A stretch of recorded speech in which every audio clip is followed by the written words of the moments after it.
Okay, so welcome back to the channel, and in today's video I'm talking about Dion Lee's Fall Winter 21 collection. But before I continue, you can follow me on Instagram and Twitter at Fashion Roadman for all your fashion news. So Dion Lee is an Australian fashion designer, and he founded his eponymous label in 2009. Now Dion Lee has showed collections all over the world, starting in Australia, moving to London, and then finally moving to New York, where the brand currently shows. Now, I've followed Dion Lee's work for a number of years, and what I like most about his work is the world building, how distinct his signature aesthetic is. It's very, very hard for a brand to have a distinct aesthetic without making similar collections year on year. But Dion Lee is one of those designers who is able to build a whole aesthetic, a whole signature look, without having collections that look so samey season after season. And it kind of reminds me of the world building of someone like a Rick Owens or Yohji Yamamoto, who, even if clothes are different, when you see Yohji clothing from a mile away, you kind of know it's Yohji or Com or things like that. And that's one thing I've always loved about his brand. When thinking of what these design signatures are, I frequently think of how he tailors clothing and how the shapes are. And they're normally made that way to accentuate the body and celebrate the human form through different elements like exaggerated V-cuts or the use of negative space in designs. In my personal opinion, the clothes always embody this effortless sexiness, and these are elements that can be seen across every single collection. Dion Lee is also known for the way he redesigns things like corsets, and he's made sort of a version of a corset that of course is less restrictive, but still gives you the sort of aesthetic wants that a corset can bring. So for example, in his Fall Winter 2019 collection, there were corsets that were worn by people like Bella Hadid or Ariana Grande. And he does have quite a large customer base, especially when talking about Australia. So moving to the latest collection, the Fall Winter 2021 collection, titled Horsepower, there is a lot to unpack. The first thing that stood out to me was the location in which the video was filmed. Now, due to COVID-19, we've seen a lot of businesses pare things down, strip things down, and kind of save money. And we've seen a lot of businesses, make people work from home.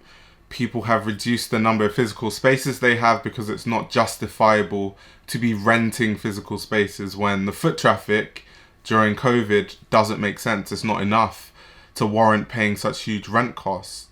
Now, when you think about that, Dion Lee actually went the opposite direction, and this video was actually filmed in a new Dion Lee store being opened in New York, which is quite interesting that Dion Lee is going the opposite direction.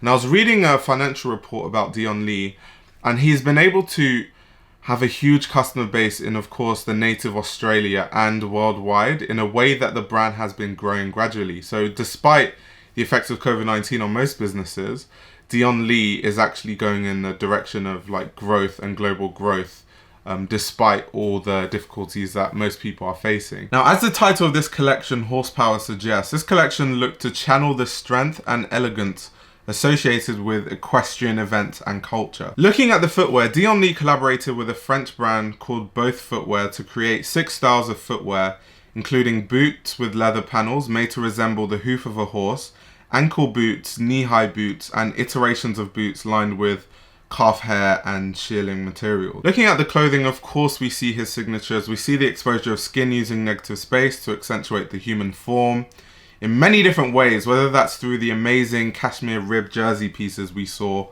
or various forms of corsetry. I personally like the way he brought the references together, especially when it comes to horse riding. A good example of this is look 14, which to me essentially looks like a saddle transformed into a skirt. I also like the denim work and what he did with the denim. I think denim is something that to me has started to become boring because of the way many brands just do the same thing over and over again. But I do like kind of what he's doing with denim, the same way I like what Y Project does, because they're doing very creative things with denim. We see a lot of uses of belts in this, which makes a lot of sense if you look at horse riding. There are lots of things that need to be fastened with belts. So of course, having a collection called Horsepower, we're going to see a lot of belts, but we've seen them in many different forms, from these belts that look like body harnesses all the way to more conventional uses of belts strapped around the waist. We see belt details and strap details on some of the boots as well. And this idea of horse riders having to fasten things in place actually makes a lot of sense in the way the bodysuits are designed, because they are interlocked. And I thought that was definitely a good touch. But yeah, I quickly wanted to make this video about Dion Lee's work and kind of give a quick overview on his last collection, because I've liked his work for a while. And also I feel like being a YouTuber, it's kind of hard because there's so many designers I love, but you can only make so many videos. I'm only one person, I don't have a team. So there's people like Uma Wang, Ziggy Chen, all these people I want to make videos about, and Rilage, but I never come around to it. So it's just a one-by-one thing, but I definitely do like what Dion Lee is doing, and fashion recently has been kind of slow. So when I saw the last collection, it reminded me, I was like, yeah, I really wanted to make this video for a while. But on that note, like this video if you liked it, subscribe to the channel if you are new. Comment down below what you like about Dion Lee's work, what your favorite collection of Dion Lee's is, and what you thought about this collection. And of course, if you want to support the channel financially, you can do so by supporting the Patreon.